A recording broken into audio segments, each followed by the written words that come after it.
So यामध्ये आपण काय बघणार तर कन्सेप्ट बघणार आहे सगळ्या. त्यानंतर पेपरला एक्झामला सीईटीला काय विचारलं जातं ते बघणार आहोत, म्हणजे कोणत्या प्रकारचे एमसीक्यू येतात, नंतर कोणत्या फॉर्म्युल्यावरती येतात यावरचे जास्त न्यूमेरिकल्स तुम्हाला विचारले जातील, कारण की मोस्टली फॉर्म्युल्यावरती आणि किंवा एक्झाम्पल्स विचारले जातील. सो तेवढं बघायचं, मी सांगेन कोणते कोणते करायचे. ओके, तर स्टार्ट करूया टॉपिक. पहिला तर सोल्युशन्स म्हणजे काय तर आपल्याला लहानपणापासून माहिती आहे, सॉल्व्हंट प्लस सोल्यूट म्हणजे सोल्युशन्स असणार. ओके, तर लक्षात ठेवायला कसं ठेवायचं आहे, याच्यामध्ये जास्त लेटर्स आहेत, त्यामध्ये कमी लेटर्स आहेत. सो याचं प्रमाण जास्त असणार आहे विथ कम्पेअर टू म्हणजे सोल्यूट. जर समजा हे वॉटर आहे आणि त्यानंतर हे सॉल्ट आहे, सो हे जास्त प्रमाणात असेल आणि हे कमी प्रमाणात असेल. ओके, सो हे झालं सॉल्ट सोल्युशन. त्यानंतर यांचं सॉल्व्हंट आणि सोल्यूट मिळून सोल्युशन तयार. ओके, तर पुढे बघायचं आपल्याला टाइप्स ऑफ सोल्युशन्स. ओके, तर आता टाइप्स ऑफ सोल्युशन मध्ये कसं तयार होतं की म्हणजे सॉलिड, लिक्विड, गॅस आणि त्यानंतर प्रत्येकासोबत म्हणजे सॉलिडचं सॉलिड, सॉलिड गॅस, नंतर सॉलिड लिक्विड, त्यानंतर लिक्विडचं असं होतं. सो या पद्धतीने 9 टाइप्स पडतात आणि प्रत्येकाचे एक्झाम्पल्स आपल्याला बुकमध्ये एक चार्ट दिलाय की तो म्हणजे प्रत्येकाचे एक्झाम्पल्स तुम्ही पाठ करून ठेवा आणि एक्झाम्पल्स वरती विचारतात. आता इथे काही चार्ट तयार करत नाहीये, खूप लेंदी होईल. सो तो चार्ट एकदा रेफर करा आणि प्रत्येकाचे एक्झाम्पल्स तेवढे पाठ करून ठेवा. टाइप्स मध्ये तेवढेच असेल. त्यानंतर पुढे येईल की म्हणजे पुढे आपल्याला बघायचं आहे की कपॅसिटी काय आहे. सो कपॅसिटी, सो यामध्ये समजा एक तर येतं सॅच्युरेटेड सोल्युशन. ओके, सॅच्युरेटेड म्हणजे काय असतं. ओके, तर याच्या पहिला आपण एकदा बघून घेऊया सॉल्युबिलिटी काय आहे. सॉल्युबिलिटी म्हणजे काय, म्हणजे एका युनिट सॉल्व्हंट मध्ये किती सोल्यूट डिझॉल्व्ह होऊ शकतं त्याला म्हणतात समजा सॉल्युबिलिटी. म्हणजे आता एक समजा 1 सेंटीमीटर क्यूब असणार, एक क्यूब आहे समजा, एक हा क्यूब आहे, कितीचा आहे तर याचं व्हॉल्यूम आहे 1 सेंटीमीटर क्यूब. ओके, सो यामध्ये पाणी आहे समजा आणि 1 सेंटीमीटर क्यूब मध्ये पाणी ठेवले आणि त्यामध्ये आपण मीठ टाकतोय आणि जेवढं मीठ डिझॉल्व्ह होईल एक स्टेट, सो जेवढं मीठ डिझॉल्व्ह होत जाईल त्याची कपॅसिटी असेल त्याला म्हणतात सॉल्युबिलिटी. ओके, तर लक्षात काय ठेवायचं आहे, 1 सेंटीमीटर क्यूब म्हणजे एक युनिट व्हॉल्यूम मध्ये किती सोल्यूट डिझॉल्व्ह होते त्याला म्हणतात त्या सोल्व्हंटची solubility. Okay, so saturated solution म्हणजे काय आता बघा. सो सॅच्युरेटेड सोल्युशन म्हणजे की मॅक्सिमम किती डिझॉल्व्ह होईल. आता इथे जर तुम्ही हेच एक्झाम्पल घेतला तर यामध्ये किती मॅक्सिमम सोल्यूट डिझॉल्व्ह होईल. म्हणजे मीठ घेतलाय समजा तर एका म्हणजे एका वाटीत समजा तुम्ही पाणी घेतलाय, त्यात मीठ डिझॉल्व्ह करत चाललाय, मीठ टाकत चाललाय. सो डिझॉल्व्ह होत जाईल आणि नंतर एक स्टेट अशी येईल की तिथून पुढे की मीठ डिझॉल्व्ह होणार नाही, म्हणजे तिथं थांबेल आणि मीठ तुम्ही जरी वरून टाकला तर ते आहे तसंच राहील. सो ती असेल त्याची सॅच्युरेटेड स्टेट, म्हणजे मॅक्सिमम जेवढे डिझॉल्व्ह होते तेवढे डिझॉल्व्ह झालं, याच्या पुढे होणार नाही. ओके, तर त्यानंतर आणि येतं super saturated. Okay, super saturated म्हणजे काय, सुपर सॅच्युरेटेड मध्ये काय करतात, जर तुम्ही पाकचं एक्झाम्पल घेतलं, आपण जे पाक तयार करतो सो त्यामध्ये काय करतात, हीट करतात. म्हणजे जेव्हा तुमचं सॅच्युरेटेड स्टेट येते त्यानंतर त्याला हीट करायला चालू करतात की म्हणजे हीट करतात. सो हीट केल्यामुळे काय होतात, सॉल्व्हंटचे जरा बॉन्ड ब्रेक्स होतात, त्यामध्ये आणि डिझॉल्व्ह होतं. सो अशा केसमध्ये सुपर सॅच्युरेटेड मध्ये हीट करत जातात आणि मग आणि जरा डिझॉल्व्ह होतं आणि हीट करतात, डिझॉल्व्ह होत जातं. सो तिथं प्रेसिपिटेशन तयार होतं. सो सुपर सॅच्युरेटेड म्हणजे ते असेल की हीट करतात आणि मग सॅच्युरेटेड पेक्षा पण जास्त त्या डिझॉल्व्ह होऊ शकतो. ओके, सो हे झालं त्याची कपॅसिटी. ओके, त्यानंतर बघणार आहे आपण फॅक्टर्स कोणते कोणते अफेक्ट करतात. So factors. Okay, so factors मध्ये एक तर पहिला लक्षात ठेवा की लाईक डिझॉल्व्ह लाईक. सो या लाईक डिझॉल्व्ह लाईक म्हणजे कसं, समजा जर आयन्स असेल तर त्यामध्ये आयन्सचे सॉल्यूट आणि आयन्सचा जर सॉल्व्हेंट असेल तर ते एकमेकांना डिझॉल्व्ह करून घेतात. सो या लाईक मध्ये like dissolve like he property follow करतात कोणत्या पण सोल्युशन्स. ओके, त्यानंतर असेल टेम्परेचर. सो टेम्परेचर कसं आहे, जरा व्हॅरी करतो खूप. म्हणजे काही केसेस मध्ये ते इन्क्रीज केल्यावर सॉल्युबिलिटी इन्क्रीज होईल, कुठेतरी टेम्परेचर डिक्रीज केल्यावर इन्क्रीज होऊ शकतं. म्हणजे असं फिक्स नाही आहे, टेम्परेचरचं व्हॅरिएशन होत जातं. सो याचे एक्झाम्पल्स लक्षात ठेवायचे म्हणजे ते आता बुक्स मध्ये आपण सांगू. ओके, सो KNO3 त्यानंतर NaNO3. सो ते जे आहेत ते टेम्परेचर इन्क्रीज केल्यावर त्यांची पण सॉल्युबिलिटी इन्क्रीज होणार आहे. आणि एक एक्झाम्पल तुम्हाला लक्षात ठेवायचं आहे Na2SO4. सो Na2SO4 चे काय होते, टेम्परेचर जेव्हा तुम्ही इन्क्रीज करता सो Na2SO4 ची सॉल्युबिलिटी डिक्रीज होते. सो हे एक्झाम्पल लक्षात ठेवा, हे विचारू शकतात एमसीक्यू साठी तुम्हाला. की एक एक्सेप्शन टाइप मध्ये असतं. सो या केसमध्ये होईल. त्यानंतर येईल प्रेशर. प्रेशर जे अफेक्ट करते सॉल्बिलिटी. सो आता आपल्याला कोल्ड ड्रिंक्सचा माहिती आहे. समजा कोल्ड ड्रिंक्स मध्ये काय करतात, लिक्विड मध्ये त्याला आपल्याला गॅस डिझॉल्व्ह करायचा असतो. सो गॅसवरती जास्त प्रेशर वाढवतात, म्हणजे खूप प्रेशर देतात. अजून प्रेशर दिल्यावर तो गॅस तो पाण्यामध्ये डिझॉल्व्ह होत जातो. ओके, सो त्या पद्धतीनं प्रेशर इन्क्रीज केल्यानंतर सॉल्युबिलिटी इन्क्रीज होणार आहे. यासाठी एक लॉ आहे, हेनरीज लॉ. तो एकदा बघूया आपण.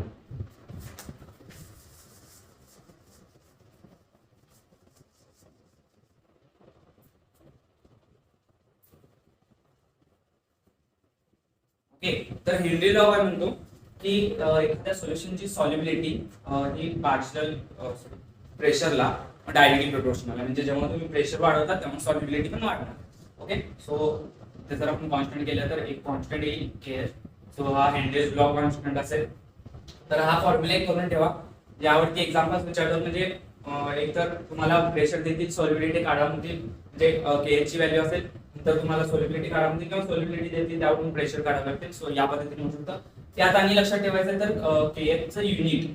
ओके, हे इम्पॉर्टंट आहे की कॉन्स्टंटचे युनिट काय. सो के एच इकडे गेल्यानंतर होईल एस अपॉन बी. ओके, सो सॉल्युबिलिटीचे युनिट काय असतं, मोल पर लिटर. ओके, सो मोल पर लिटर. आणि प्रेशरचा आहे बार. सो बार जेव्हा तुम्ही कराल मोल पर लिटर पर बार. ओके, हे झालं युनिट कशाचं, तर हेनरीज लॉ कॉन्स्टंटचं. सो हे युनिट एक नोट करून ठेवा, मोल पर लिटर पर बार. हे युनिट विचारलं जाऊ शकतो. ओके, तर हेनरीज लॉ मध्ये एवढंच आहे. त्यानंतर आता आपण राउल्स लॉ कडे जाऊ.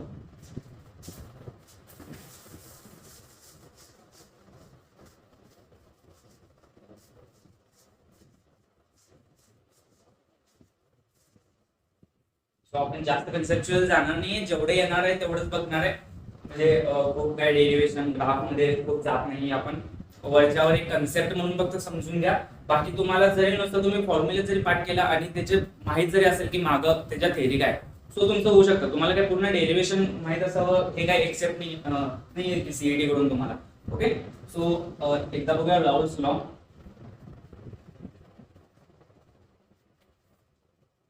ओके, सो राउल्स लॉ बघण्याच्या आधी एकदा आपण वेपर प्रेशर काय असतं बघून घेऊया. सो एक समजा बीकर आहे आणि यामध्ये वॉटर आहे. आणि ए सोल्युशन. ओके, प्युअर सोल्युशन आहे म्हणजे वॉटर आहे. ओके, सो यामध्ये कसं आहे आणि तुम्ही ह्याला हीट करायला लागला. ओके, सो या टाइप मध्ये हीट करताय. सो आणि ते झाकण बंद आहे समजा. सो जेव्हा तुम्ही हीट करताय तेव्हा काय होणार, ऑब्व्हियसली पाण्याचे जे वेपर्स तयार होणार आहेत आणि हे वेपर्स काय करणार आहेत, हे वरच्या झाकणावर किंवा ऍटमॉस्फिअर वरती एक प्रेशर क्रिएट करणार. सो जे वेपर्स जे प्रेशर क्रिएट करतात, सो सिम्पली त्याला आपण वेपर प्रेशर म्हणतो. सो आणि पुढे काय येईल आता जर सो आपण याला प्युअर सोल्युशनचं आहे. सो याला P1 नॉट म्हणेल. आपण हे नॉट लावतो जेव्हा प्युअर सोल्युशन असतं. प्युअर काय असेल तर त्याच्यासाठी नॉट लावतो. त्यानंतर एक सोल्युशन घ्या, सॉल्ट सोल्युशन आहे समजा, पाणी आणि सॉल्ट मिक्स आहे. सो या केसमध्ये काय होईल, सेम कंडिशन घेतली आपण, हे बंद आहे आणि असेल हीट करायला लागले. सो या केसमध्ये कसं होईल, इथे तुमचं जे वेपर प्रेशर असणार आहे ते कमी होणार आहे ह्याच्या कम्पेअर. हे जे जास्त असेल आणि ह्याचे वेपर प्रेशर कमी असेल. तर का आता, तर समजा हा सरफेस आहे, हा जो सरफेस आहे तो आपण या डायमेन्शन बघतोय आणि हा एक सरफेस आहे. सो यामध्ये कसं असेल, इथे तर पूर्ण वॉटर असेल, या केसमध्ये पूर्ण इथं वॉटर असणार आहे आणि सगळे वॉटरचे मॉलिक्युल्स असणार आहे. तेव्हा जेव्हा तुम्ही हीट कराल, प्रत्येकाचं जे सरफेस वरचे ते त्यांची वेपर होऊन वरती जातील आणि वेपर प्रेशर जास्त वेपर्समुळे जास्त वेपर प्रेशर तयार होईल. या केसमध्ये कसं होईल, इथे काही काही मिठाचे कणस असणार, मिठाचे कण असणार म्हणजे मीठ असणार तिथे. सो मिठाचे मॉलिक्युल्स असणार NaCl चे. त्यामुळे प्रत्येक आता NaCl चं तर वेपर तयार होणार नाहीये. सो जेवढे H2O चे राहिले पाण्याचे त्यांचेच वेपर्स तयार होणार. सो वेपर्स याच्या कम्पेअर याच्यामध्ये वेपर्स कमी तयार होणार, कारण की सरफेस वरती काही मिठाचे मॉलिक्युल्स आहेत त्यामुळे त्यांचे नाही होणार आणि जेवढे पाण्याचे तेवढे होतील आणि कमी वेपर्स वरती जातील. त्यामुळे जे वेपर प्रेशर असेल ते पण तुमचे कमी असणार आहे. सो एवढंच असेल, हे असेल P1 जे तुमचे वेपर प्रेशर. ओके, सो एवढं क्लिअर झालं असेल तुम्हाला. त्यानंतर आता राउल्स लॉ कडे येऊया. तर राउल्स लॉ काय स्टेटमेंट काय, तर एखाद्या सोल्युशनचं जर तुम्ही वेपर प्रेशर कॅल्क्युलेट करत असाल तर ते इक्वल असतं मोल fraction into pure pressure. Okay, so या टाइप मध्ये आहे. सो आता मोल फ्रॅक्शन काय आहे, तर मोल फ्रॅक्शन म्हणजे किती प्रमाणात कोणती गोष्ट असते. म्हणजे आता x1 आता आपण कायम डिनोट करताना समजा 1 जेव्हा येईल का नाही ते असेल सॉल्व्हंट साठी आणि 2 असेल जे 2 नंबरला आपण घालतो म्हणजे सोल्यूट. सो एवढं लक्षात ठेवा, जेव्हा आपण बेस मध्ये 1 येईल कशाच्या, तर आपण सॉल्व्हंट विषयी बोलतोय आणि 2 म्हणतोय ते सॉल्यूट विषय असते. सो आता x1 म्हणजे इथं सॉल्व्हंट आलं. सो x1 म्हणजे काय असणार आहे, तर पार्शियल मोल फ्रॅक्शन काय समजून तर n1/n1 + n. सो हे काय तर नंबर ऑफ मोल्स म्हणजे टोटल नंबर ऑफ मोल्स आणि त्यामधले पाण्याचे मोल्स किती आहेत. म्हणजे आता एखादं सोल्युशन आहे मिठाचं आणि पाण्याचं, सो त्यामध्ये टोटल नंबर ऑफ मोल्स किती आहेत आणि त्यातले पाण्याचे मोल्स किती आहेत ह्याचा फ्रॅक्शन असेल तो म्हणजे मोल फ्रॅक्शन सॉल्व्हंट साठी. आणि H2 साठी सेम असेल, इथे n2 असेल फक्त आणि n1 + n2 असेल. ओके, तर टोटल मोल्स मध्ये आता त्या मिठाचे मॉलिक्युल्स किती आहेत ते झालं सॉलिडचं H2 झाला म्हणजे मोल फ्रॅक्शन झाला. सो यांची जेव्हा तुम्ही ऍडिशन कराल x1 + x2 तेव्हा तुम्हाला 1 येईल. ओके, कॅन्सल होतील आणि त्या पद्धतीने तुम्हाला x1 + x2 = 1 मिळेल. ओके, त्यानंतर आता आपल्याला बघायचं आहे हेच स्टेटमेंट राउल्स लॉच्या दोन सोल्युशन्स साठी बघायचं आहे. ओके, हे दोन सोल्युशन्स आहेत, समजा ए आणि बी आहे. एक ए घातलाय, एक ए सॉल्व्हंट आणि बी. सो या पद्धतीने दोन सोल्युशन्स एकत्र केले जातात आणि एक ए आहे आणि बी आहे.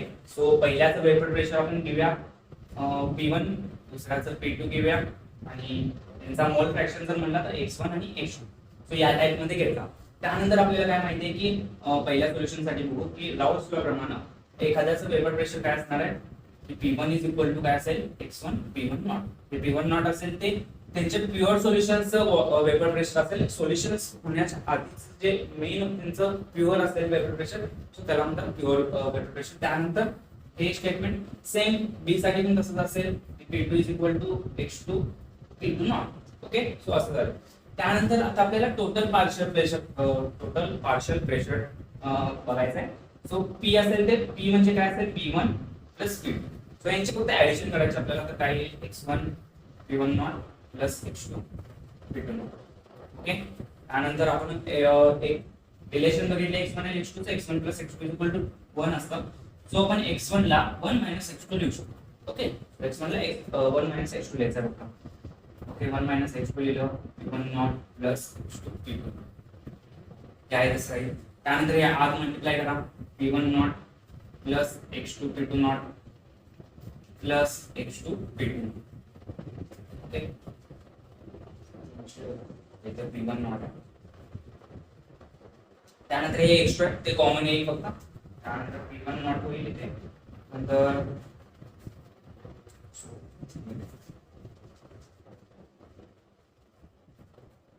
P1 not x2.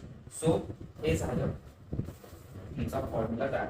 Okay, so हा फॉर्म्युला जरी तुम्हाला डेरिव्हेशन कळालं नाही समजा तरी आणि एकदा बघा, नाही जरी कळाले तर हा फॉर्म्युला आहे तो पूर्ण क्लिअर करून ठेवा. म्हणजे यामध्ये काय तर हे टोटल प्रेशर असणार आहे. हे P1 नॉट म्हणजे पहिल्या सोल्युशनचं vapour pressure, pure vapour pressure असणार आहे. हे तुम्हाला एक्झाम्पल मध्ये देणार समजा. आणि त्यानंतर काय असेल P2 नॉट म्हणजे दुसऱ्या सोल्युशनचं वेपर प्रेशर असेल आणि x2 नॉट म्हणजे x2 काय असेल तर मोल फ्रॅक्शन आहे सोल्यूटचा, कारण की 2 आहे सो सोल्यूटचा असेल. सो या पद्धतीने हा फॉर्म्युला तुम्ही लक्षात ठेवा, काही पण करा म्हणजे पाठ करा आणि हा लक्षात ठेवा फॉर्म्युला. याच्यावरती जास्त क्वेश्चन्स येतात. ओके, तर हा झाला राउल्स लॉचा फॉर्म्युला. ओके, तर यानंतर आपण पुढे आता याचा एक ग्राफ बघूया. तर ग्राफ काही खूप विचारणार नाही आहे आपल्याला, तरी पण एक बघून घेऊया ग्राफ कसा असतो. सो या पद्धतीने तुम्ही ग्राफ बघितला असेल, इथे असा एक ऍक्सिस असतो, त्यानंतर पूर्णच राऊंड केलेलं, त्यानंतर इथून इथे असतं, इथून इथे या टाइप मध्ये. सो तुम्ही कोणत्या पण पद्धतीने करू शकता. एकाला कमी आणि एकाला जास्त दाखवायचं, कारण की दोघांचा पण सेम असू शकत नाही. ओके, सो इथे x1 0 असेल, नंतर सॉरी x1 इथे 1 असेल, x2 0 असेल, त्यानंतर इथे x1 0 असेल, x2 1 असेल. आणि त्या पद्धतीने एवढं काही खास नाही. इथं P1 = P1 + P2 असेल. हा P1 साठीच आहे आणि हा P2 साठी. ओके, सो याच्यात काही जास्त लक्ष द्यायचं नाही आपल्याला. एक स्ट्रक्चर समजून ठेवा. यावरती काही तुम्हाला जास्त क्वेश्चन विचारणार नाही, जे पण येतील ते या फॉर्म्युल्यावर असतील. सो हा झाला राउल्स लॉ. आता पुढे आपण बघणार आहे आयडियल सोल्युशन आणि नॉन आयडियल सोल्युशन. ओके, तर बघूया आता आयडियल आणि non ideal solution. As a comparison basis बघणार आहे आपण ideal non ideal. Okay, so आता आयडियल सोल्युशन पहिला क्रायटेरिया काय असणार आहे की ओबेज राऊल्स लॉ. ओके, राऊल्स लॉ काय आता बघितलेला तर आपण P1 not plus P2 not minus P1 naught आणि X2. सो हा आपण पार्ट जो राऊल्स लॉ बघितलेला तो जर ओबे करत असेल, जे एखादं सोल्युशन ते ओबे करत असेल राऊल्स लॉ तर ते असेल आयडियल सोल्युशन. आणि एक्झॅक्टली अपोजिट काय असणार आहे तर नॉट ओबेज. ओके, तर लक्षात ठेवा की म्हणजे एखादं जर सोल्युशन दिलं तर ते सोल्युशन जर हा लॉ फॉलो करत असेल तर ते असेल आयडियल सोल्युशन, आणि जर फॉलो करत नसेल तर ते असेल नॉन आयडियल सोल्युशन. तर दुसरा क्रायटेरिया काय असणार आहे की म्हणजे delta V is equal to 0. आता delta V is equal to 0 म्हणजे काय, तर समजा की दोन सोल्युशन्स घेतल्यात आणि एक 20 ml आहे आणि दुसरं पण 20 ml आहे, आणि त्यांनी तेव्हा तुम्ही मिक्स करता दोन्ही. सो जेव्हा मिक्स कराल तेव्हा ते 40 ml तयार होईल. सो व्हॉल्यूममध्ये काही चेंज होणार नाही, म्हणजे जेवढा आधी असणार आहे तेवढाच नंतर पण असेल त्यांचं व्हॉल्यूम. सो तेव्हा डेल्टा व्ही हा 0 असेल, म्हणजे चेंज काही नसणार आहे व्हॉल्यूममध्ये. आणि त्याच ह्याच्यामध्ये कसं होणार आहे, सो याच्यामध्ये तयार होताना delta V is not equal to 0. म्हणजे एकतर जेव्हा सोल्युशन तुम्ही याचे मिक्स करता तेव्हा एकतर व्हॉल्यूम इन्क्रीज होणार आहे किंवा डिक्रीज होणार आहे, त्यामुळे चेंज असणार आहे, तो नॉट इक्वल टू 0 असणार आहे. ओके, नंतर थर्ड टाइप की delta H is equal to 0. So same यामध्ये पण कसं असेल की जेवढी हीट किंवा जेवढी एन्थाल्पी त्यांच्यात आधी आहे तेवढीच त्यांनी म्हणजे जेवढी ॲब्झॉर्ब केल्या आणि जेवढी त्यांनी नंतर सोल्युशन केल्यानंतर तेवढीच लिबरेट करतील. ओके, सो तेव्हा delta H is equal to 0 असेल, म्हणजे एन्थाल्पी चेंज काही सुद्धा होणार नाही आहे सोल्युशन तयार केल्यानंतर. इथे कसं असेल is not equal to 0. Okay, so यामध्ये कसं होईल की एकतर जास्त एन्थाल्पी त्यांनी बाहेर सोडतील, जास्त हीट बाहेर सोडतील किंवा ॲब्झॉर्ब जास्त करून घेतील. सो नॉन आयडियल मध्ये त्या केस अशा पद्धतीने होणार आहे. आणि एक की आता व्हॉल्यूम कसं 0 किंवा व्हॉल्यूमचं कसं तयार होतं किंवा म्हणजे कसं इन्क्रीज डिक्रीज होते. सो त्यासाठी बघूया की म्हणजे समजा एक बीकर आहे समजा, आणि त्यामध्ये ए आणि बी हे दोन सोल्युशन आपण ऍड करायला लागलोय. सो आता ए मध्ये आता काय तर प्रत्येक मॉलिक्युल्समध्ये बॉन्ड्स तयार असतात. सो ए मध्ये समजा ए बॉन्ड तयार आहे. ओके, आणि बी चे मॉलिक्युल्स आहेत ते बी बॉन्ड आहेत. म्हणजे काय तर ए मध्ये आता मॉलिक्युल्स असणार आहेत. सो मॉलिक्युल्स कोणत्या तरी बॉन्डनं म्हणजे आयनिक बॉन्ड, कोव्हॅलेंट, सो कोणत्या तरी बॉन्डनं ते जॉईंट असणार. सो आपण एक स्पेसिफिक नाव दिले की ए बॉन्ड आणि यामध्ये बी बॉन्ड. सो यांचं काहीतरी इंट्रॅक्शन फोर्स असणार आहे, म्हणजे एकमेकांना जे धरून ठेवल्यात सो तो काहीतरी फोर्स असणार आहे, त्याला आपण ए एवढं समजा आणि यामध्ये बी एवढं. आणि नंतर यांचं जेव्हा सोल्युशन तयार होईल सो यांच्यामध्ये जे बॉन्ड तयार होणार आहे तो ए बी बॉन्ड तयार होणार आहे. ओके, सो आयडियल सोल्युशनच्या केसमध्ये काय होतं, हे तिन्ही असतात ते सेम असतात. म्हणजे ए बॉन्डचं पण इंटरॅक्शन तेवढंच असेल, म्हणजे फोर्स तेवढेच असतील, बी बॉन्ड मध्ये पण इंटरॅक्शन तेवढंच असेल, आणि तेवढंच इंटरॅक्शन ए आणि बी मध्ये असेल. ओके, म्हणजे जेव्हा तुम्ही सोल्युशन क्रिएट करता तेव्हा पण इंटरॅक्शन तेवढंच असणार आहे, त्यामुळे व्हॉल्यूम मध्ये काही चेंज होणार नाहीये. आता नॉन आयडियल साठी काय होईल इथे, सो नॉन आयडियल साठी हे असेल ते ग्रेटर असेल. सॉरी, नॉन आयडियल मध्ये पहिला जर ओके तर हे जे दोन टाइप्स बघूया पहिला आपण कोणते कोणते असणार आहेत. तर एक तर पॉझिटिव्ह डेव्हिएशन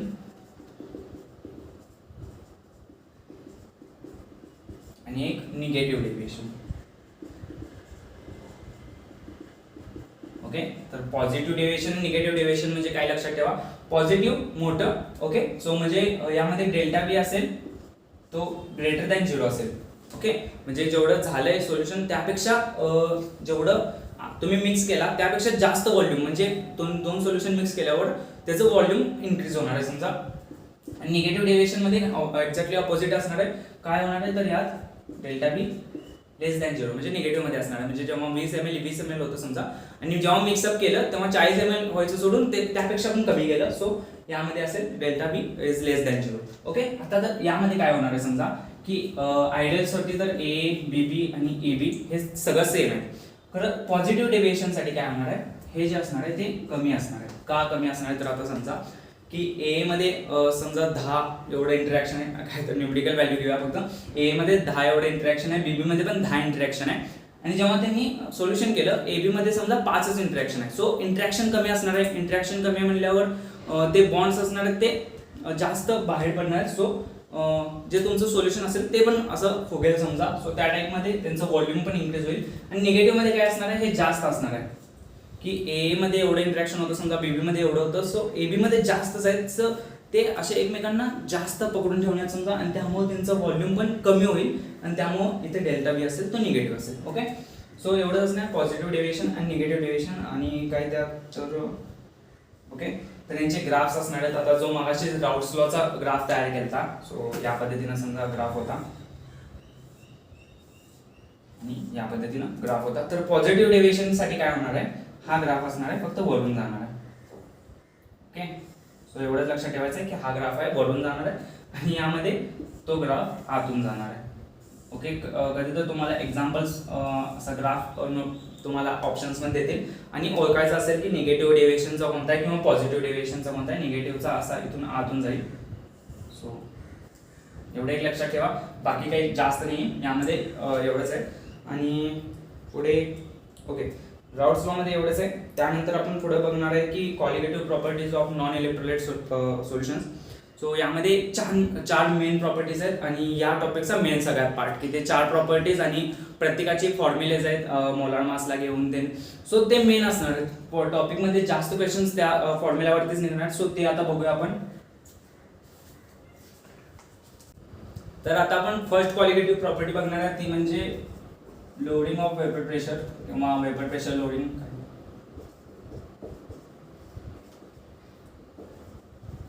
ओके, तर लोडिंग ऑफ वेपर प्रेशर म्हणजे आता नावातच आहे की बाबा वेपर प्रेशर किती लोअर होणार आहे त्यावरती डिपेंड असणार लोडिंग ऑफ वेपर प्रेशर. तर पहिला बघूया की कॉलिगेटिव्ह प्रॉपर्टी आहे. कॉलिगेटिव्ह प्रॉपर्टी म्हणजे काय, ते अमाऊंटवरती डिपेंड असेल पाहिजे सोल्यूटच्या, म्हणजे ज्या पण प्रॉपर्टीज सोल्यूटच्या अमाऊंटवरती डिपेंड असतात त्यांना म्हणतात कॉलिगेटिव्ह प्रॉपर्टी. ही आपण बघतोय फर्स्ट कॉलिगेटिव्ह प्रॉपर्टी. आता आपण एकदा बघितलेलं मगाशीच की एक बीकर आहे समजा, आणि यामध्ये एक सोल्युशन आहे, आणि ते जेव्हा प्युअर फॉर्म मध्ये असणार आहे, म्हणजे आता वॉटर आहे समजा, आणि त्यामध्ये वॉटरचं प्रेशर किंवा वेपर प्रेशर तयार झालं P1 ओके, प्युअर्स आहे P1 ओके. त्यानंतर यामध्ये जरा इम्प्युरिटी टाकली, इम्प्युरिटी किंवा सॉल्यूट टाकलं, सॉल्ट टाकलं किंवा काही पण इम्प्युरिटी टाकली, तेव्हा त्याचं प्रेशर काहीतरी कमी येणार आहे, कारण की माहिती आहे सरफेसवरती त्या सोल्यूटचे मॉलिक्युल्स बसणार आहेत, तेव्हा वेपर्स कमी तयार होणार आहेत. वेपर्स कमी तयार झाले की वेपर प्रेशर पण कमी. ओके, सो तेव्हा त्याचं वेपर प्रेशर येईल P1. ओके, सो डिक्रीज झाले दिसतंय आपल्याला, म्हणजे कळतंय की बाबा आधीच जे असणार आहे ऑब्विसली जास्त असणार आहे की प्रत्येक मॉलिक्युलची वेपर तयार होणार आहे. या केसमध्ये कसं होणार आहे की सरफेसला दुसरे मॉलिक्युल्स आले, त्यांचे वेपर तयार होणार नाही, सो काहीतरी वेपर प्रेशर कमी येईल, आणि आपण याला म्हणतो P1. Okay, so lowering of vapour pressure मध्ये काय असणार आहे, यांचा डिफरन्स की म्हणजे किती लो झालं, किती डिक्रीज झाले, ते म्हणजे असणार loading of vapour pressure. So आपण काय लिहिणार आहे, सिम्पली डेल्टा पी म्हणजे प्रेशर मध्ये चेंज किती झाला, आणि यामध्ये ग्रेटर कोण आहे P1 आणि मायनस काय करणार P1. सो हा सिम्पली आपला फॉर्म्युला तयार झाला लोडिंग ऑफ वेपर प्रेशरचा, म्हणजे किती वेपर प्रेशर कमी झाले त्याला म्हणतो आपण लोडिंग ऑफ वेपर प्रेशर. आता त्यानंतर आपण राऊट्स लॉ प्रमाणे, ओके, सो राऊट्स लॉ प्रमाणे काय लिहू शकतो की म्हणजे P1 is equal to x1 P1 Raoult's लॉच्या स्टेटमेंट प्रमाणे आपल्याला हे माहितीच आहे सॉल्व्हंट साठी P1 is equal to x1 P1 हे लक्षातच ठेवा. आता x1 मध्ये काय चेंज करू शकतो, x1 ला आपण 1 x2 लिहू शकतो. ओके, सो सिम्पली इथं 1 x2 लिहा आणि P1 ओके, त्यानंतर इथं मल्टिप्लाय आत केल्यानंतर x2 P1 असं स्टेटमेंट असं मिळेल तुम्हाला. त्यानंतर हे जे स्टेटमेंट आहे ते इकडे घ्या, हे P1 आहे ते त्या साईडला घ्या, तर काय मिळेल तुम्हाला x2 P1 is equal to P1 minus P1. तर आता जर हे तुम्ही बघितला P1 मायनस P1 हे काय, तर हेच आहे P1 मायनस P1 म्हणजे हेच काय डेल्टा P आहे. सो आणि एक रिलेशन मिळालं आपल्याला की यालाच आपण काही पण आणि एक काय लिहू शकतो, तर x2 P1 ओके. सो हे एक रिलेशन मिळालं आपल्याला, तर लक्षात ठेवा हे एक रिलेशन लक्षात ठेवायचं. डेरिव्हेशन एवढं गरजेचं नाही आहे, हे रिलेशन लक्षात ठेवा. त्यानंतर आपल्याला बघायचं रिलेटिव्ह लोडिंग प्रेशर RLVP म्हणजे relative loading of vapour pressure. Okay, त्यामध्ये काय असणार आहे, रिलेटिव्ह लोडिंग प्रेशर म्हणजे काय की किती प्रेशर कमी झालं विथ रिस्पेक्ट टू प्युअर किती होतं, म्हणजे किती प्रेशर कमी झालंय, तर आता डेल्टा P तयार झाले. कशामधलं, तर प्युअर मधलं, प्युअर जेवढं वेपर प्रेशर होतं त्यामधलं किती वेपर प्रेशर कमी झालंय ते म्हणजे रिलेटिव्ह लोडिंग प्रेशर. रिलेटिव्ह म्हणजे काय असतं, दोन आपण कम्पेअर करतो की ह्याच्या रिस्पेक्ट हे किती, सो त्यामध्येच किती वेपर प्रेशर कमी झालं विथ रिस्पेक्ट टू प्युअर किती होतं. ओके, याच्या इक्वल टू आपल्याला इक्वेशन्स फाइंड करायचे. सो आता जर तुम्ही इथे बघितला यालाच आपण डेल्टा पी लिहू शकतो, कारण की P1 naught minus P1 x2 P1 naught. Okay, so जर हे P1 नॉट या साईडला पाठवलं तर मी x2 is equal to delta P P1 naught, आणि हेच पाहिजे आपल्याला. बघा तिथे delta P upon P1 naught, delta P upon P1 naught is equal to काय आहे x2, तर इथं आलं x2. ओके, x2 म्हणजे काय आहे की मोल फ्रॅक्शन आहे कशाचा, सॉल्यूटचा, म्हणजे किती प्रमाणात सॉल्यूट तिथं आहे. सो x2 वरती डिपेंड आहे, त्यामुळेच ही आहे ते कॉलिगेटिव्ह प्रॉपर्टी आहे. ओके, कळालं का, कारण की इक्वेशन मध्ये x2 येतं. सो x2 जिथं पण आणि मोस्ट मध्ये x2 येणारच आहे, म्हणजे ते अमाऊंट वरती डिपेंड आहे, त्यामुळे कॉलिगेटिव्ह प्रॉपर्टी आहे. आता आणि एक पुढचं रिलेशन बघायचं तर आपल्याला मोलार मास सोबत बघायचं आहे. ओके, आपल्याला रिलेशन्स फाइंड करायचे. मी लास्टली तुम्हाला सांगेन की करायचं काय यातलं नेमकं. सो मोलार मास मध्ये करायचं असणार आहे. आता x2 म्हणजे काय असते बघा, x2 म्हणजे माहिती आपल्याला N2 N1 प्लस N2. आपण मागाशीच बघितले नंबर ऑफ मोल्स ऑफ पहिला सोल्यूटचे 2 आणि खाली टोटल नंबर ऑफ मोल्स. आता आपण असं म्हणू शकतो का की एखादं सोल्युशन आहे, म्हणजे पाण्याचं असं पाणी आहे समजा, आणि त्यामध्ये आपण मीठ टाकलं. ओके, सो त्यामध्ये पाण्याचे मोल्स खूप जास्त असणार आहेत ॲज कम्पेअर टू त्या मिठाचे नंबर ऑफ मोल्स. त्याच्या कम्पेअर पाण्याचे मोल्स असणार खूप जास्त असणार आहेत. त्यामुळे आपण म्हणू शकतो की बाबा N1 आहे ते खूप खूप जास्त आहे कशापेक्षा, N2 पेक्षा. ओके, सो N1 जास्त आहे N2 पेक्षा. सो मी N1 प्लस N2 ला मी डायरेक्टच N1 पण लिहू शकतो, म्हणजे हे निग्लेक्टेड आहे समजा. N2चं काही किंमत नाही आहे आणि इथं N2चे नंबर ऑफ मोल्स खूप कमी आहेत. सो त्यामुळं याला आपण डायरेक्ट N2 आपण N1 दिलं, N2 कॅन्सल झालं समजा. ओके, सो या पद्धतीने आपल्याला x2 ची व्हॅल्यू मिळाली. आता नंबर ऑफ मोल्स म्हणजे काय असतं, आपल्याला फॉर्म्युला झाला आहे नंबर ऑफ मोल्स म्हणजे mass upon molar mass, mass upon molar mass. आता सॉल्व्हंटचं मास घेऊया आपण W1. जिथं पण आपण म्हणलोय की 1 लागेल तिथे सॉल्व्हंटसाठी असेल, जिथं पण 2 लागेल ते सोल्यूटसाठी असेल. सो मास असेल W1, नंतर मोलार मास M1 हे सॉल्व्हंटसाठी असेल, त्यानंतर W2 हे मास असेल सॉल्यूटचे, आणि M2 हे मोलार मास असेल सोल्यूटचे. ओके, एवढं लक्षात ठेवा 4. सो N म्हणजे काय असणार आहे, मास अपॉन मोलार मास. आता इथं N2 आहे, N2 म्हणजे कोण, सोल्यूट. सोल्यूटसाठी मास म्हणजे काय असणार आहे W2 आणि मोलार मास M2. ओके, त्यानंतर N1 साठी मास काय आहे W1 आणि मोलार मास आहे M1. ओके, सो ह्यांचं जर तुम्ही पुढे बघितला तर x2 इज इक्वल टू तुम्हाला भेटेल W2 M1 upon W1 M2. 21-12 या टाइप मध्ये लक्षात ठेवा. प्रत्येक वेळी आता हेच लक्षात ठेवा, म्हणजे WM1 WM1 असणार. सो 21-12 या पद्धतीने लक्षात ठेवा. वरती W2 M1 आणि खाली M1 M2. ओके, हे तुम्हाला x2 ची व्हॅल्यू मिळाली. ओके, सो आता फायनली सगळ्यांचं रिलेशन बघितलं नाही, आपल्याला काय काय मिळणार आहे बघा, की delta P upon P1 naught is equal to delta P म्हणजे काय आहे, तर डेल्टा पीचं इक्वेशन आपल्याला मिळाले इथे P1 naught minus P1 upon आहे ते P1 naught. Okay, so delta P P1 naught म्हणजे आणि काय मिळाले आपल्याला, x2 मिळाले इज इक्वल टू x2, आणि x2 म्हणजे काय मिळाले W2 M1 upon M1 M2. Okay, हे जे तुम्हाला 4 रिलेशन मिळाले हे तुम्हाला लक्षात ठेवायचं आहे. ओके, म्हणजे काय आता यावरती क्वेश्चन्स कसे विचारतात, यातले 4 प्रॉपर्टी देतील समजा, हे देतील 4 आणि हे विचारतील, हे देतील हे विचारतील. सो या टाइप मध्ये इथं असे फक्त इंटरचेंज करतात की बाबा हे देतात ते विचारतात. सो हे 4 रिलेशन्स तुम्हाला माहित असून देतात. एवढं एक लक्षात ठेवला तुम्ही सगळं तर हे लक्षात राहील तुम्हाला की म्हणजे काय प्रोसेस होती. प्रोसेस लक्षात ठेवला तर हे काही डायरेक्ट लक्षात ठेवायची गरज नाही. तर जर प्रोसेस कळाली नसेल तर हे सिम्पली डायरेक्ट लक्षात ठेवा की म्हणजे प्रत्येक प्रॉपर्टी म्हणजे काय असणार आहे, डेल्टा पी म्हणजे चेंज असणार आहे, त्यानंतर P1 नॉट पी हे प्युअर साठी असणार आहे, x2 म्हणजे मोल फ्रॅक्शन आहे सोल्यूटचा, त्यानंतर W2 M2 काय आहे हे सगळं लक्षात ठेवा. जर कळालं नसेल तर आणि एकदा बघा आणि त्यावरून हे लक्षात ठेवा. Okay, so loading vapour pressure मध्ये एवढंच आहे. पुढचं बघणार आहे आपण बॉइलिंग पॉइंट इलिव्हेशन. ओके, बघू. ओके, तर आता बघूया elevation in boiling point.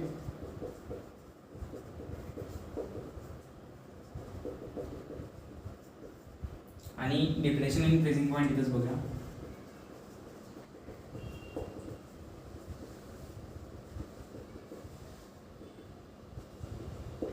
Okay, sir elevation in boiling point म्हणजे काय, एलिव्हेशन म्हणजे वाढणे म्हणजे इन्क्रीज होतो, आणि डिप्रेशन म्हणजे कमी होतो, म्हणजे बॉइलिंग पॉइंट इन्क्रीज होणार आहे आणि फ्रीजिंग पॉइंट डिक्रीज होणार आहे. तर पहिला बॉइलिंग पॉइंट काय समजून घेऊया. बॉइलिंग पॉइंट म्हणजे असा तो एक असा टेम्परेचर असेल त्या म्हणजे त्या टेम्परेचरला म्हणजे त्या बॉइलिंग पॉइंटला जे वेपर प्रेशर क्रिएट होणार आहे ते 1 ॲटमॉस्फेरिक म्हणजे असणार आहे. ओके, जे वेपर प्रेशर जेव्हा 1 atm तयार होतं तेव्हाचं जे टेम्परेचर असेल तो बॉइलिंग पॉईंट असेल, त्याला आपण ओके तर त्याला बॉइलिंग पॉईंट म्हणणार आहे. सो आता केसमध्ये कसं होतं, समजा की एक तुम्ही पाण्याचा बिकर घेतला समजा आणि त्याला हीट करायला लागलाय. सो तो एक वेपर प्रेशर तयार करायला समजा 1 atm वेपर प्रेशर करायला तो जर 100 डिग्री सेल्सिअस किंवा 100 नको ओके जर 70 डिग्री सेल्सिअस समजा एवढं टेम्परेचर घ्यायला लागलं, एवढं पण नाही सोडा, जास्त 25 ओके. सो 25 एवढं टेम्परेचर दिल्यानंतर वॉटर जे प्युअर वॉटर आहे ते 1 ॲटमॉस्फेरिक प्रेशर तयार करते, एवढं कन्सिडर करा. तर त्यामध्ये इम्प्युरिटी आपण ॲड केली, म्हणजे एखादं सॉल्ट टाकलं किंवा काही पण शुगर टाकलं. सो इम्प्युरिटी ॲड केलं आपल्याला माहिती की वेपर प्रेशर कमी तयार होतं, कारण की सरफेसवरती त्याचे मॉलिक्युल्स असणार, त्यांच्या वेपर्स नाही तयार होणार. सो जे वेपर प्रेशर असणार आहे ते कमी तयार होणार आहे. आणि या टेम्परेचरला जर वॉटर 1 ॲटमॉस्फेरिक तयार करत असेल तर त्याचं वॉटरचं जे सोल्युशन असणार आहे ते जरा कमी करणार आहे. सो जेव्हा कमी करणार आहे आणि आपल्याला कॅल्क्युलेट तर 1 ॲटमॉस्फेरिकसाठी करायचं आहे. सो 1 ॲटमॉस्फेरिक करायला तुम्हाला टेम्परेचर आहे ते आणि वाढवायला लागणार, म्हणजे 30 डिग्रीपर्यंत करावं लागेल. ओके ओके, जर 30 जास्तच करावं लागतं, थोडं 60 मे बी 60-70 पर्यंत जातं. सो आता आपण एक कम्पॅरिझन करूया, फक्त 30 डिग्री सेल्सिअस पर्यंत वाढवावं लागेल. सो इथं जो तुमचा बॉइलिंग पॉईंट इन्क्रीज होईल, की म्हणजे प्युअर सोल्युशन होतं त्याला 25 डिग्री दिल्यानंतर ते 1 ॲटमॉस्फेरिक वेपर प्रेशर तयार करत होतं. खरं जेव्हा तुम्ही सोल्युशन करता तेव्हा जास्त टेम्परेचर द्यायला लागतं की 1 ॲटमॉस्फेरिक करण्यासाठी. तो हे जे झालं ते इन्क्रीज झालं टेम्परेचर. सो ह्यालाच म्हणतात की elevation in boiling point. Okay, so आता हे कॅल्क्युलेट कसं करणार आहे, आता हे जे टेम्परेचर आहे हा बॉइलिंग पॉईंट आहे, त्याला काय म्हणतात, एक तर TB नॉट का तर हे प्युअरसाठीच होतं आणि बी जो आपण लावलाय ते बॉइलिंग पॉईंटसाठी लावलाय की बॉइलिंग पॉईंटचं टेम्परेचर किती असेल. त्यानंतर हा जो 30 आहे तो इन्क्रीज झालेला तो असेल TB, म्हणजे सोल्युशनचा बॉइलिंग पॉईंट किती आहे. आणि यातला आपल्याला डिफरन्स चेंज करायचा आहे. सो डेल्टा टी किती असणार आहे, डेल्टा TB म्हणू शकता किंवा डेल्टा टी पण घेऊ शकता. तर हा असणार आहे TB मायनस TB नॉट. आता जर तुम्ही वेपर प्रेशर लोअरिंग वेपर प्रेशरमध्ये बघितला तर त्यातून आपण प्युअरमधनं हे मायनस केलं, तर प्युअरमधून सोल्युशनचं मायनस केलं. तर त्या केसमध्ये कसं होतं, कारण प्युअरचं वेपर प्रेशर जास्त होतं आणि ते वेपर प्रेशरचं कम्पॅरिझन होतं. या केसमध्ये कसं आहे, इथे बॉइलिंग पॉईंट सोल्युशनचा जास्त आहे. ओके, सो यामधून आपण हे मायनस करणार आहे. सो हे रिलेशन लक्षात ठेवा. ओके, हे रिलेशन तुम्हाला लक्षात ठेवायचं आहे. त्यानंतर काय म्हणतात की डेल्टा TB आहे, म्हणजे हे जे तुम्हाला जो डिफरन्स आहे तो डायरेक्टली प्रोपोर्शनल आहे मोलॅलिटीला. आता मोलॅलिटी काय असते, तर मोलॅलिटी म्हणजे number of moles in kg per kg असं असतं, म्हणजे number of moles per kg. आता मोलॅलिटी काय असते, तर मोलॅलिटी असते number of moles per litre, तसं हे असते ते kg मध्ये. तर आता मोलॅलिटी का घेतात, कारण की आता मोलॅलिटी पण घेऊ शकले असते. ओके, कारण मोलॅलिटी आपल्याला सगळं फॅमिलियर आहे. सो मोलॅलिटी काय घेतात, तर आता हे जे करताना टेम्परेचर चेंज होते आणि मोलॅलिटी ही टेम्परेचरवर डिपेंड राहते. सो मोलॅलिटी असते ना, मोलॅलिटी टेम्परेचरवरती डिपेंडेंट नाही आहे, म्हणजे किती पण टेम्परेचर चेंज करा तुम्ही मोलॅलिटी आहे तेच राहणार आहे. सो ही टेम्परेचर इंडिपेंडेंट असते, म्हणून मोलॅलिटीला आपण घेतो आणि त्याच्यावरती पुढचे इक्वेशन्स करतो. सो मोलॅलिटी म्हणजे काय की मोल पर kg, एवढं लक्षात ठेवा. म्हणजे तर एका kg सॉल्व्हंटमध्ये किती मोल्स सोल्यूट असणार ते म्हणजे असेल त्याची मोलॅलिटी. ओके, तर आता आपण पुढे जास्त इक्वेशन बघणार नाही का डेरिव्हेशन. तुम्हाला एक फॉर्म्युला फक्त पुढे लक्षात ठेवायचा आहे, मी तो लिहून देतो. म्हणजे काय असेल, डेल्टा KB. ओके, जर हा एक कॉन्स्टंट घेऊ आपण पहिला डेल्टा TB, ह्याला जर आपण इक्वल टू करायचं असेल तर एक कॉन्स्टंट घ्यावा लागणार आहे आणि तो घेणार आपण KB. ओके, हा असेल इव्हॅल्युस्कोपिक कॉन्स्टंट, इथं मार्क करून.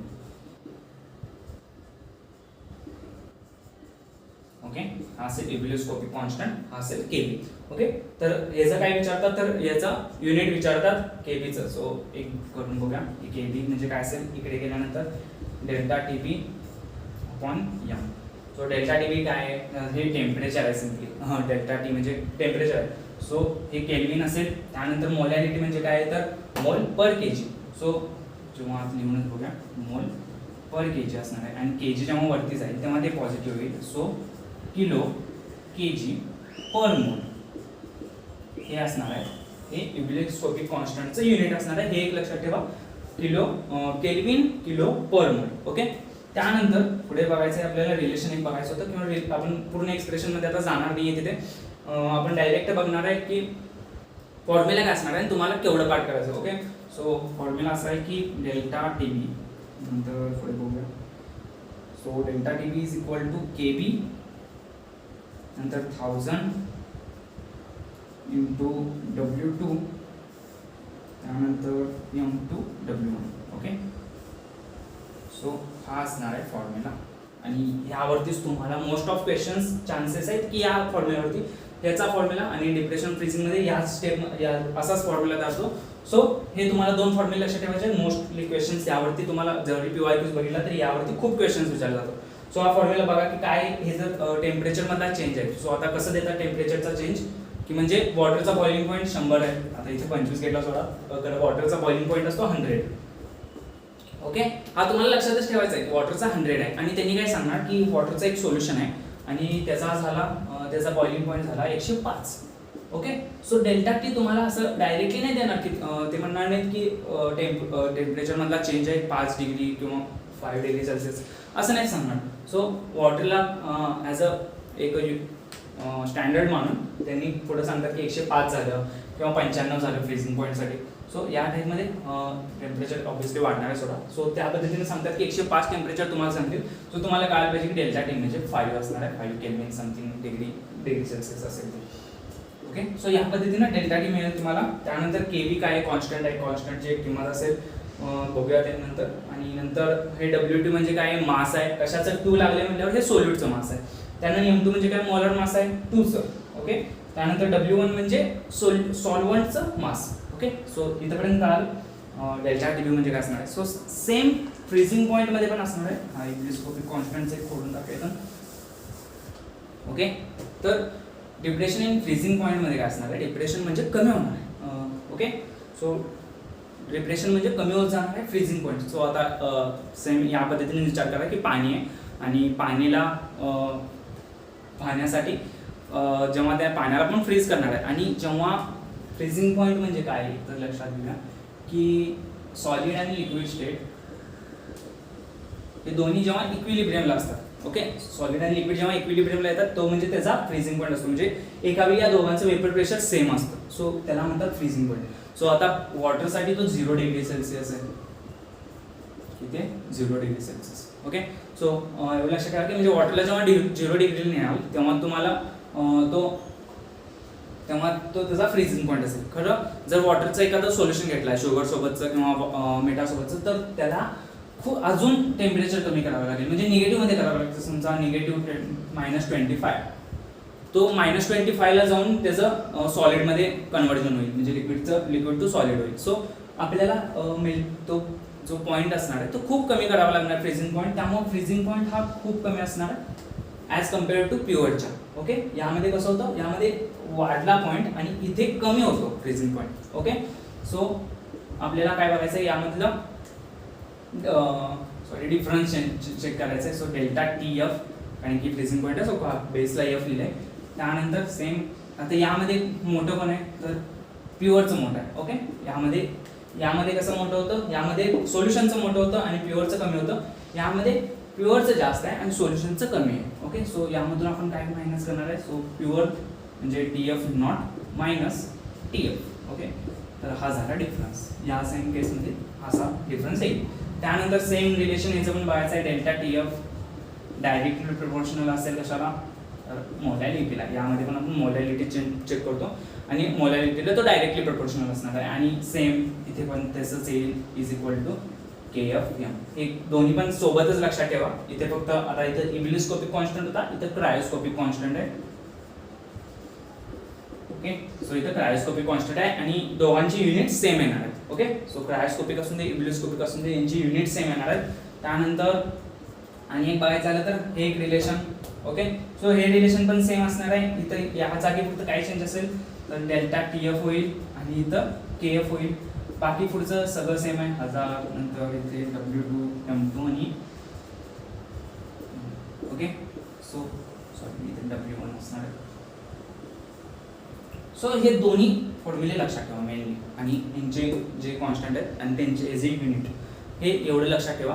पुढचा आणि मेन हेच आहे सोडा. आणि पुढे बघूया आपण ऑस्मॉटिक प्रेशर. ओके, तर आता बघणार आहे आपण ऑस्मॉटिक प्रेशर.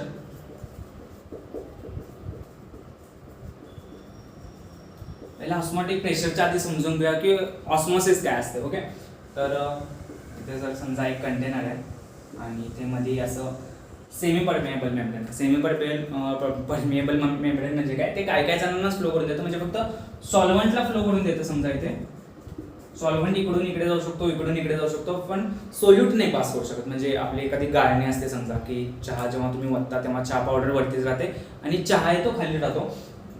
सो त्याच केसमध्ये इथं सेमी परमेएबल मेम्ब्रेन असेल समजा. मग आता काय आहे, तर इथे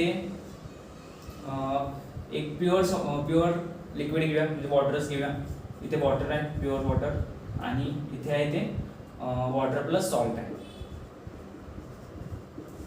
ओके, सो इथं वॉटर आहे आणि इथं वॉटर प्लस सॉल्ट आहे. सो आता आपण बघताना कसं बघणार आहे की यामध्ये सॉल्टचं कॉन्सन्ट्रेशन किती आहे. इथं तर कॉन्सन्ट्रेशन काय नाही आहे, म्हणजे 0 आहे. म्हणजे 0 किंवा जरा जरी आपण ठेवलं समजा, इथं लो कॉन्सन्ट्रेशन आहे. ओके, सो इथं लो कॉन्सन्ट्रेशन आहे आणि इथे जर समजा जास्त कॉन्सन्ट्रेशन आहे, हाय कॉन्सन्ट्रेशन आहे. ओके, सो इकडे लो कॉन्सन्ट्रेशन आहे आणि इकडे हाय कॉन्सन्ट्रेशन आहे.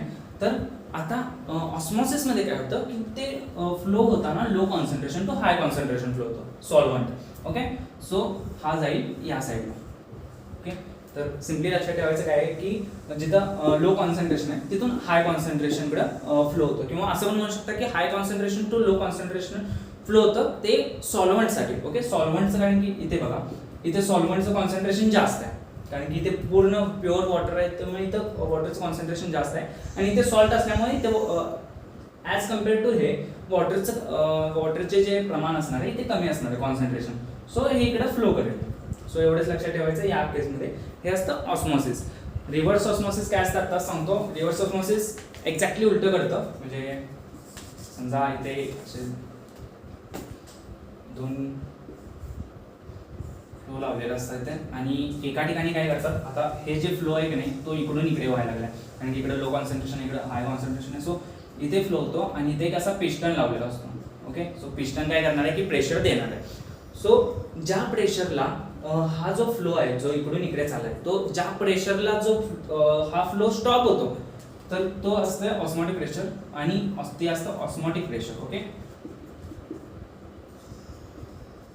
आणि जेव्हा तुम्ही ऑस्मोटिक प्रेशरपेक्षा पण जास्त प्रेशर देता, म्हणजे फ्लो थांबलाय तरी पण तुम्ही अजून प्रेशर द्यायला चालू केला, तर इकडचं वॉटर या साईडला फ्लो व्हायला चालू होतं आणि तेव्हा ते होतं रिव्हर्स ऑस्मोसिस. ओके, इकडून इकडे गेलं, म्हणजे इम्प्युअर मधून प्युअर मध्ये गेलं. सो हे झालं रिव्हर्स ऑस्मोसिस. ओके, सो आपल्याला आरो माहिती आहे का, आपण घरामध्ये आरो वापरतो. सो आरोचा लॉंग फॉर्म असतो. सो रिव्हर्स ऑस्मोसिस म्हणजे काय होतं की इम्प्युअर वॉटर होतं ते प्युअर झालं. ओके, आणि तिथं प्रेशर देतात आणि या पद्धतीची प्रोसेस घडून आणली जाते रिव्हर्स ऑस्मोसिस. सो या पद्धतीनं वर्क होतं हे. त्यानंतर बघूया आता याचे फॉर्म्युलेज काय असणार आहेत. सो सिम्पली ऑस्मोटिक प्रेशरला आपण पायने डिनोट करतो. आता हे काय 3.14 या टाईपमधलं पाय नाही आहे. सो याचं फक्त एक सिम्बॉल आहे पायामध्ये, आणि याचे जे इक्वेशन असेल सो MRT एवढं लक्षात ठेवा. MRT तर M काय मोलॅरिटी आहे, त्यानंतर जे R असणार आहे तो कॉन्स्टंट आहे, आणि त्यानंतर T आहे. So R constant may be 0.082 something like 6 अशा पद्धतीने, आणि त्यानंतर T आहे ते टेम्परेचर दिलेलं असणार आहे तुम्हाला. सो यापैकी क्वांटिटीज देतील, तिसरी फाईंड करावी लागेल. आणि याचे काही काही एक्सप्रेशन्स आहेत, म्हणजे आता तुम्ही M ला काय लिहू शकता, तरी मोलॅरिटी म्हणजे काय, number of moles with respect to volume. Okay, so N2 RT upon V हे एक एक्सप्रेशन तयार झालं. सो हे देतील, त्यावरून तुम्हाला ऑस्मोटिक प्रेशर काढायला लागतील. त्यानंतर आता N2 ला आणि काय लिहू शकतो आपण, N2 म्हणजे काय, number of moles. Mass upon आपल्याला मोलर मास माहिती आहे. सो आणि एकदा करा की म्हणजे N2 ला आपण लिहू शकतो W2 आणि W2 upon M2. Okay, so हे आणि एक रिलेशन तयार झालं. सो असे 2-3 रिलेशन्स आहेत, हे लक्षात ठेवा. यावरून तुम्हाला 2-3 क्वांटिटीज देतील, त्यावरून तिसरी क्वांटिटी काढायला लागतील. सो ऑस्मोटिक प्रेशरमध्ये या पद्धतीचे तुम्हाला क्वेश्चन्स विचारले जातात. सो हे झालं ऑस्मोटिक प्रेशर. आणि एक लास्टचा पॉईंट राहिला तो एक बघून घेऊया, म्हणजे हायपरटोनिक सोल्युशन काय असतं, नंतर हायपोटोनिक आणि आयसोटोनिक. सो आता हायपरटोनिक आणि हायपोटोनिक हे एकमेकांना रिलेटेडच आहेत. म्हणजे एक जर तुम्ही दोघांचं कंपॅरिझन करत असला 2 सोल्युशनचं, त्यातलं एक हायपरटोनिक असेल आणि विथ कम्पेअर टू दुसरं हायपोटोनिक असेल. म्हणजे आता काय असणार आहे, सो हायपरटोनिकचं वेपर प्रेशर हे जास्त असणार आहे, म्हणजे ज्याचं वेपर प्रेशर जास्त तो हायपरटोनिक, ज्याचं वेपर प्रेशर कमी तो हायपोटोनिक. आणि ओके, सो एवढंच लक्षात ठेवा, दोन सोल्युशन्स दिले. ज्याचं वेपर प्रेशर जास्त असेल तो हायपरटोनिक असेल, ज्याचं वेपर प्रेशर कमी तो हायपोटोनिक असेल. ओके, त्यानंतर आयसोटोनिक काय, तर यावरती तुम्हाला क्वेश्चन्स विचारले जातात. असणार आहे ऑस्मोटिक प्रेशर दोन सोल्युशनचे सेम असतात तेव्हा ते एकमेकांसाठी आयसोटोनिक असतात. सो आता आपण ऑस्मोटिक प्रेशर म्हणजे काय लिहू शकतो की π1 = π2, कारण की दोघांचे वेपर प्रेशर सेम आहे. त्यानंतर पुढे काय करू शकतो, mRT m1RT = m2RT. Okay, RT cancel होतील आणि तुमचं राहील m1 = m2. ओके, त्यानंतर m1 m2 ला काय लिहू शकतो आपण, n1/v1 आणि n2/v2 या फॉर्म्युला बघितले. सो त्या पद्धतीने आपण n1/v1 = n2/v2. सो या पद्धतीने लिहू शकतो. ओके, तर यावरती आपल्याला खूप क्वेश्चन्स विचारले जातात, म्हणजे 3 दिले असतील प्रॉपर क्वांटिटीज, त्यानंतर तुम्हाला चौथी फाइंड करायची असेल. आणि मोस्ट ऑफ एक्झाम्पल्स मध्ये काय होतं की तुम्हाला क्वेश्चन मध्ये सांगतात v1 आणि v2 सेम आहेत, म्हणजे दोघांची व्हॉल्यूम सेम आहे. ओके, सो दोघांची व्हॉल्यूम सेम असल्यास ते एकमेकांना कॅन्सल करतील आणि n1 आणि n2 येईल. ओके, सो एवढं लक्षात ठेवा की आयसोटोनिक सोल्युशन मध्ये जेव्हा व्हॉल्यूम सेम असतील तेव्हा त्यांचे नंबर ऑफ मोल्स पण सेम असणार. ओके, सो यावरतीच पुढे सगळं तुमचे जे क्वेश्चन्स असतील सुटत जातील. सो एवढं लक्षात ठेवा. तर हा झाला पूर्णपणे टॉपिक.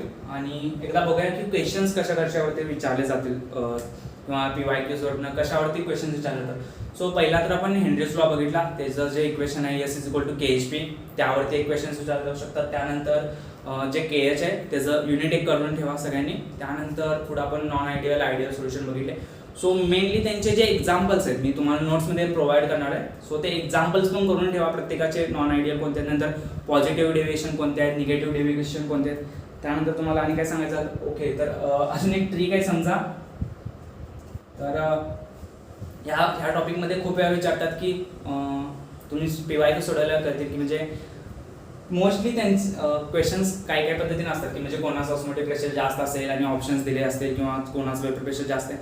सो मोस्ट टाइम काय करायचं आपल्याला की म्हणजे या टाईपचे ऑप्शन सोडवायचे की ज्यांचं आयोनायझेशन जास्त होतं, म्हणजे AlCl3. सो हा ऑप्शन असेल. सो याचे आयन्स किती आहेत, Alचा एक आहे, Clचे 3 आहेत, म्हणजे टोटल मिळून 4 आहेत. नंतर CaCO3 घ्या. सो याचे पण 4 आयन्स असे जास्त आयोनायझेबल जो असेल तो ऑप्शन सिलेक्ट करा. मोस्ट ऑफ क्वेश्चन्स मध्ये हे होणार आहे या टॉपिकसाठी, फक्त प्रत्येक टॉपिकसाठी होणार नाही. या टॉपिकसाठी काय होणार आहे की जो मोस्ट आयोनायझेबल असेल तो तुम्ही मार्क करून टाका. ओके, सो हे एक असणार आहे. त्यानंतर पुढे काय बघायचं आहे आपल्याला, तर त्यानंतर आपण जे इक्वेशन्स बघितले म्हणजे क्वालिटेटिव्ह प्रॉपर्टी, वेपर प्रेशरचे, नंतर बॉइलिंग पॉईंट इलिव्हेशन, नंतर depression in freezing point. So त्यांचं जो लास्टचे जे फॉर्म्युले आपण रिलेशन्स बघितलेले, सो त्याच्यावरती पण खूप प्रश्न विचारतात. सो ते करून ठेवा. त्यानंतर ऑस्मोटिक प्रेशरचे फॉर्म्युले मोस्टली आयसोटोनिक सांगून ह्यावरती जास्त विचारतात. आणि झाले मग ह्यांचे एक एक्झाम्पल्स पाठ करून ठेवा. नाही याचे नसतील, फक्त आयसोटोनिकचे. सो एवढं करून ठेवा, तुमचा टॉपिक होऊन जाईल. आणि PYQ सॉल्व करा यावरचे. आणि काही डाऊट आला तर विचारा. ओके, चालतं, इथे स्टॉप करूया आपण. थँक्यू.